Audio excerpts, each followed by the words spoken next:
بسم اللہ الرحمن الرحیم۔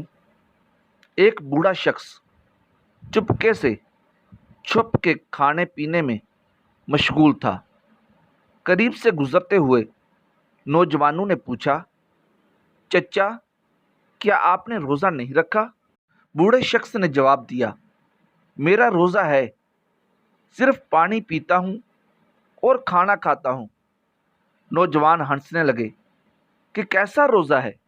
اس پر بوڑھے شخص نے کہا، میں کسی کی برائی نہیں کرتا، کسی پر بری نظر نہیں ڈالتا، کسی کو برا بھلا نہیں کہتا، کسی کا حق نہیں مارتا، بے ایمانی نہیں کرتا، حرام نہیں کھاتا، سچ بولتا ہوں، کانوں سے غلط بات نہیں سنتا، کسی کی غیبت نہیں کرتا، غلط راہ پر نہیں چلتا، اللہ کی عبادت کرتا ہوں۔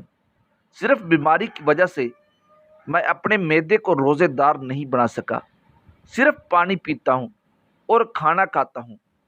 بوڑھے آدمی نے نوجوانوں سے پوچھا، کیا آپ سب کا روزہ ہے؟ ایک نوجوان نے شرمندگی سے سر جھکاتے ہوئے آہستگی سے کہا، نہیں، ہم صرف پانی نہیں پیتے اور کھانا نہیں کھاتے۔ حضرت ابو ہریرہ رضی اللہ تعالیٰ عنہ سے روایت ہے کہ رسول اللہ صلی اللہ علیہ وآلہ وسلم نے فرمایا، جو آدمی روزہ رکھتے ہوئے اپنے کردار و گفتار میں جھوٹ نہ چھوڑے تو اللہ تعالیٰ کو اس کے بھوکے پیاسے رہنے کی کوئی ضرورت نہیں۔ روزے کا مطلب صرف پیاسا رہنا نہیں۔